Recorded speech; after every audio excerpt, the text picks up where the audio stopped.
ನಮಸ್ಕಾರ ಎಲ್ಲರಿಗೂ. ಇವತ್ತ್ರಿ ನಾವು ನಿಮ್ಗೆ ಭಾಳ ಮಸ್ತ್ ಆಗಿರುವಂತಹ ಬೆಂಡೆಕಾಯಿ ಮಸಾಲನ್ನ ತೋರಿಸ್ಕೊಡಕತ್ತೀವ್ರಿ. ಮಧ್ಯಾಹ್ನ ಊಟಕ್ಕೆ ಅಥವಾ ರಾತ್ರಿ ಊಟಕ್ಕೆ ಒಂದು ಬೆಸ್ಟ್ ಆಗಿರುವಂತಹ ಪಲ್ಯ ರೀ. ಹೆಂಗ್ರಿ ಇನ್ನಷ್ಟು ವಿಶೇಷ ಅಂತಂದ್ರೆ ಇದ್ರೊಳಗೆ ನಾವು ಮ್ಯಾಗಿ ಮಸಾಲ ಮ್ಯಾಜಿಕ್ ಅನ್ನ ಸೇರಿಸಿ ಮಾಡೋದ್ರಿಂದ ಮತ್ತಷ್ಟು ಫ್ಲೇವರ್ ರೀ, ಮತ್ತಷ್ಟು ಸ್ವಾದ, ಮತ್ತಷ್ಟು ರುಚಿಯೊಂದಿಗೆ ಅತಿ ಸುಲಭವಾಗಿ ಅತಿ ಕಡಿಮೆ ಸಮಯದಾಗ ಮಾಡ್ಕೊಳ್ಳುವಂತಹ ಒಂದು ಮಸ್ತ್ ಆಗಿರುವಂತಹ ಪಲ್ಯ ಇದಾಗ್ತದ್ರಿ. ಹೆಂಗೆ ಮಾಡೋದು ಅಂತ ಹೇಳಿ ನಾವು ತೋರಿಸ್ತೀವಿ. ಅದಕ್ಕಿಂತ ಮೊದಲು ನೀವೇನ್ರಿ ನಮ್ಮ ಚಾನಲನ್ನು ಸಬ್ಸ್ಕ್ರೈಬ್ ಮಾಡಿರಲಿಲ್ಲ ಅಂತಂದ್ರೆ ಜಲ್ದಿ ಸಬ್ಸ್ಕ್ರೈಬ್ ಮಾಡಿಬಿಡ್ರಿ. ಹಾಗಾದ್ರೆ ಭಾಳ ಥರ ಮಾಡ್ಲಾರ್ದ ಶುರು ಮಾಡು ಬರ್ರಿ. ಒಂದು ಕಡಾಯಿ ಒಳಗೆ ಏನು ಮಾಡಿರಿ, ಒಂದು 3 ಟೇಬಲ್ ಸ್ಪೂನ್ ಅಷ್ಟು ನೀವು ಅಡುಗೆ ಎಣ್ಣೆಯನ್ನು ಹಾಕಿರಿ. ಅದಾದ ನಂತರ ಅದನ್ನು ಸ್ವಲ್ಪ ಕಾಯಿಸಿದ ನಂತರ ನಾವಿಲ್ಲಿ ಒಂದು ಅರ್ಧ ಟೀ ಸ್ಪೂನ್ ಅಷ್ಟು ಸಾಸಿವೆ, ಅರ್ಧ ಟೀ ಸ್ಪೂನ್ ಅಷ್ಟು ನಾವು ಜೀರಿಗೆಯನ್ನು ಸೇರಿಸಬೇಕು. ಇದು ಚಟ್ಪಟ ಅಂಥೇಳಿ ಅನ್ನಕ್ಕೆ ಚಾಲೂ ಮಾಡಿದ ಮೇಲೆ ಮುಂದಕ್ಕೆ ನಾವು ಇದ್ರೊಳಗೆ ಒಂದು 1/4 ಟೀ ಸ್ಪೂನ್ ಅಷ್ಟು ಇಂಗು, ಹಾಗೆ ಒಂದು ಒಣ ಕೆಂಪು ಮೆಣಸಿಕಾಯಿ ಒಂದರಿ. ಅದಾದ ನಂತರ ಒಂದು ಉಳ್ಳಾಗಡ್ಡಿ ಸಣ್ಣಗೆ ಕಟ್ ಮಾಡಿದಂತಹ ಈರುಳ್ಳಿ ಅಥವಾ ಉಳ್ಳಾಗಡ್ಡಿ, ಅದಾದ ನಂತರ ಕರಿಬೇವನ್ನ ನಾವಿಲ್ಲಿ ಸೇರಿಸ್ಬೇಕ್ರಿ. ಇದೆಲ್ಲನೂ ಒಂದೀಟ ನೀವು ಆ ಕಡೆಯಿಂದ ಈ ಕಡೆಯಿಂದ ಆ ಕಡೆ ಮಾಡಬೇಕು. ಅದು ಆದ ನಂತರ ಒಂದು 2 ಹಸಿಮೆಣಸಿಕಾಯಿನ ನಡಬರ್ಕ್ ಸೀಳಿ ಹಾಕಿರಿ. ಈ ಒಂದು ಪಲ್ಯ ಸ್ವಲ್ಪ ವಿಭಿನ್ನ ಆಗಿರ್ತೈತೆ ರೀ, ಬಟ್ ಭಾಳ ಈಸಿಯಾಗಿರ್ತೈತೆ ರೀ, ಮತ್ತು ಅತಿ ಜಲ್ದಿನೂ ಆಗ್ತೈತೆ ರೀ. ನೋಡಕ್ಕೆ ಬರ್ರಿ. ಅದಕ್ಕೆ 1 ಟೀ ಸ್ಪೂನ್ ಅಷ್ಟು ನಾವು ಜಿಂಜರ್ ಗಾರ್ಲಿಕ್ ಪೇಸ್ಟನ್ನು ಸೇರ್ಸಾಕತ್ತೇವೆ ರೀ. ಅದನ್ನು ಸೇರಿಸಿ ಮತ್ತೊಂದು ಈಟ ನೀವು ಮಿಕ್ಸ್ ಮಾಡಬೇಕಾಕೈತೆ ರೀ.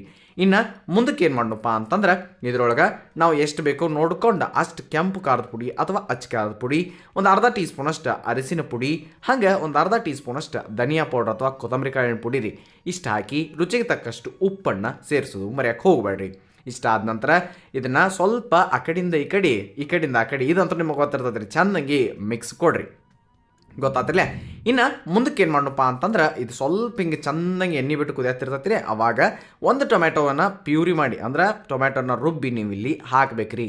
ಸಿಂಪಲ್ಲಾಗಿ ಮಾಡುವಂಥದ್ದು ರೀ. ಮಸ್ತಾಗಿ ಅದನ್ನು ನೀವು ಎಲ್ಲ ಮಸಾಲೆ ಜೊತೆ ಈಗ ಮಿಕ್ಸ್ ಮಾಡಿರಿ. ಅಂದ್ರೆ ಈ ಎಲ್ಲ ಮಸಾಲೆ ಜೊತೆ ಸೇರಿ ಟೊಮ್ಯಾಟೊ ಪ್ಯೂರಿದಿಂದ ಈ ರೀತಿ ಎಣ್ಣೆ ಬಿಡಬೇಕ್ರಿ. ಅದಾದ ನಂತರ ನಾವಿಲ್ಲಿ ಈ ಒಂದು ಬೆಂಡೆಕಾಯಿಯನ್ನು ತೊಗೊಂಡಿದ್ದೇವೆ ರೀ. ಹಿಂಗೆ ಪೂರ್ತಿ ಸಣ್ಣಗೆ ಕಟ್ ಮಾಡಲಾರ್ದ ಮೀಡಿಯಮ್ ಆಗಿ ಈ ರೀತಿ ಬಿಟ್ಟು ನಾವು ಇಲ್ಲಿ ಕಟ್ ಮಾಡಿ ತೊಗೊಂಡಿದ್ದೇವ್ರಲ್ಲ ಈ ಬೆಂಡೆಕಾಯಿಗಳನ್ನ ಸುಮಾರು ಒಂದು 1/4 ಕಿಲೋ ಅಷ್ಟು ರೀ. ನೀವಿಲ್ಲಿ ಹಾಕಿ ಚಂದಂಗೆ ಈಗ ಮಿಕ್ಸ್ ಮಾಡಬೇಕ್ರಿ. ಭಾಳ ಈಸಿಯಾಗಿರುವಂತಹ ಒಂದು ಮೆಥಡ್ ರೀ. ಚೆನ್ನಾಗಿ ಅದನ್ನು ನೀವು ಮಿಕ್ಸ್ ಕೊಡ್ರಿ. ಆಮೇಲೆ ಏನು ಮಾಡಿರಿ, ಲಿಡ್ಡನ್ನು ಕ್ಲೋಸ್ ಮಾಡಿ ಒಂದು ಯಾವುದರ ಪ್ಲೇಟ್ ಅಥವಾ ಲಿಡ್ಡನ್ನು ಈ ರೀತಿ ಮುಚ್ಚಿ ಒಂದು 3 ರಿಂದ 4 ನಿಮಿಷ ಅದನ್ನು ಚಂದಂಗಿ ಕುದಿಸ್ರಿ. ನಡಬಾರ್ಕು ಒಂದು ಸ್ವಲ್ಪ ಮತ್ತೆ ತೆಗೆದು ನೋಡ್ರಿ. ಆಮೇಲೆ ಮತ್ತೊಮ್ಮೆ ಅದನ್ನು ನೀವು ಮಿಕ್ಸ್ ಕೊಡ್ರಿ. ಹಿಂಗೆ ಮಾಡಿರಿ ಅಂತಂದ್ರೆ ಅದು ಚಲೋತ್ನಂಗೆ ಕುದಿತೈತಿ ತಾಣ. ಆಮೇಲೆ ನೀರನ್ನು ಬಿಡ್ತೈತಿ ರೀ. ಅಲ್ಲಿ ತನಕ ನೀವೇನು ಮಾಡಿರಿ, ಒಂದು ಸ್ವಲ್ಪ ಲಿಡ್ಡನ್ನು ಕ್ಲೋಸ್ ಮಾಡಿ ಕುದಿಯಾಕ್ಬಿಡ್ರಿ. ನಾವು ನಿಮ್ಗೆ ಮೊದಲ ಹೇಳಿದಂಗೆ ಈ ಒಂದು ಪಲ್ಯ ಏನೈತ್ರಿ ಅಂದ್ರೆ ಬೆಂಡೆಕಾಯಿ ಮಸಾಲ, ಇದಕ್ಕೆ ನಾವು ಮ್ಯಾಗಿ ಮಸಾಲ ಮ್ಯಾಜಿಕನ್ನು ಸೇರ್ಸಾಕತ್ತೀವಿ ರೀ.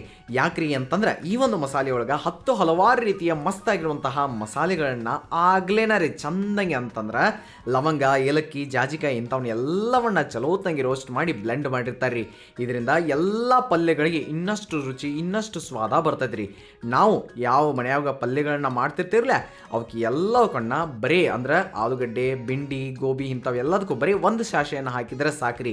ಇನ್ನಷ್ಟು ಸ್ವಾದ ಬರ್ತೈತಿ, ಮಸ್ತಾಗಿರುವಂತಹ ಫ್ಲೇವರ್ ಬರ್ತೈತಿ ರೀ. ಅದಕ್ಕೆ ನಾವು ಯಾವಾಗ ಹಾಕಬೇಕು ಅಂತಂದ್ರೆ ಆ ಒಂದು ಪಲ್ಯ ಏನು ಕುದಿಯತ್ತೈತಿರಲ್ಲ ಅದ್ರ ರೆಡಿ ಆಗಕ್ಕೆ ಇನ್ನೊಂದು 2 ನಿಮಿಷ ಐತಿ ಅಂತಂದ್ರೆ ಒಂದು ಶಾಷೆ ಈ ಒಂದು ಮ್ಯಾಗಿ ಮಸಾಲ ಮ್ಯಾಜಿಕನ್ನು ಅದರೊಳಗೆ ಸೇರಿಸ್ಬಿಟ್ರೆ ಆಯ್ತು ರೀ.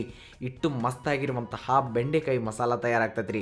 ನೀವು ಸಹ ಯಾವ್ದು ಬೇಕಾದ ಪಲ್ಯಗಳಿಗೆ ಈ ಒಂದು ಮಸಾಲನ್ನು ನೀವು ಸೇರಿಸ್ಬೇಕ್ರಿ.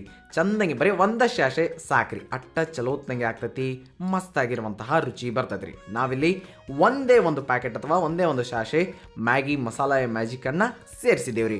ಇದನ್ನು ಸೇರಿಸಿದ ನಂತರ ಅದನ್ನು ಚಲೋತ್ನಂಗೆ ಮಿಕ್ಸ್ ಕೊಡಾಕತ್ತೇವ್ರಿ. ಇಷ್ಟೇ ರೀ, ಮತ್ತೇನೂ ಇಲ್ಲ. ಯಾವುದೇ ಪಲ್ಯ ಭಾಳ ರುಚಿಯಾಗಿ ಬರಬೇಕಂದ್ರೆ ನೀವು ಈ ಕೆಲಸ ಮಾಡ್ಬೇಕ್ರಿ. ಲಾಸ್ಟಿಗೆ ಏನು ಮಾಡೋಣ, ಸ್ವಲ್ಪ ಕೊತ್ತಂಬರಿ ಸೊಪ್ಪನ್ನು ಹಾಕಿ ಒಂದು ಸ್ವಲ್ಪ ಮಿಕ್ಸ್ ಮಾಡ್ರೆ ಮುಗಿದು ಹೋದ್ರಿ. ಚಂದಂಗೆ ಈ ಒಂದು ಬೆಂಡೆಕಾಯಿ ಮಸಾಲ ತಯಾರಾಗ್ತದೆ ರೀ. ಇಷ್ಟ ನೀವು ಮಾಡಬೇಕಾಗಿರೋದ್ರಿ. ಸವಿರುಚಿಯ ಸೊಬಗು ವಿಶೇಷ ಮಸ್ತಾಗಿರುವಂತಹ ಬೆಂಡೆಕಾಯಿ ಮಸಾಲ ತಯಾರಾಗಿರ್ತದೆ ರೀ. ಘಮಘಮ ಅನ್ನುವಂತಹ ಒಂದು ಪರಿಮಳ, ಚಂದಾಗಿರುವಂತಹ ಒಂದು ಕಲರ್ ರೀ, ರುಚಿಯಾಗಿರುವಂತಹ ಒಂದು ಸ್ವಾದ. ಈ ಒಂದು ಮಸ್ತಾಗಿರುವಂತಹ ಬೆಂಡೆಕಾಯಿ ಮಸಾಲನ್ನು ನೀವು ತಪ್ಪಲಾರ್ದ ಮಾಡ್ಬೇಕ್ರಿ. ವಿಶೇಷ ಅಂತೇಳಿ ನಿಮಗೆ ಹೇಳಿದ್ರನ ಮ್ಯಾಗಿ ಮಸಾಲ ಮ್ಯಾಜಿಕ್ ಹಾಕಿ ಮಾಡಿರುವಂತಹ ಈ ಒಂದು ಬೆಂಡೆಕಾಯಿ ಪಲ್ಯನ ನೀವು ತಪ್ಪಲಾರ್ದ ಟ್ರೈ ಮಾಡಿರಿ. ಮತ್ತು ಎಲ್ಲ ರೀತಿಯ ಪಲ್ಯಗಳನ್ನ ನೀವು ಟ್ರೈ ಮಾಡಿ ಹೆಂಗೆ ಬಂದಿತ್ತು ಅನ್ನೋದನ್ನು ಕಮೆಂಟ್ ಸೆಕ್ಷನ್ನಾಗ ತಿಳಿಸೋದು ಮರ್ಯಾಕೆ ಹೋಗ್ಬೇಡ್ರಿ. ಮಸ್ತಾಗಿರುವಂತಹ ಮತ್ತು ರುಚಿಯಾಗಿರುವಂತಹ ಇನ್ನಷ್ಟು ಹಲವಾರು ರೆಸಿಪಿಗಳ ಜೊತೆ ನಾವು ನಿಮ್ಮ ಮುಂದೆ ಬರ್ತೀವಿ. ಅಲ್ಲಿವರೆಗೂ ನೋಡ್ಕೋತಾ ಇರಿ ಸವಿರುಚಿಯ ಸೊಬಗು ಅನ್ನದಾತ ಸುಖೀ ಭವ. ಧನ್ಯವಾದಗಳು, ನಮಸ್ಕಾರ.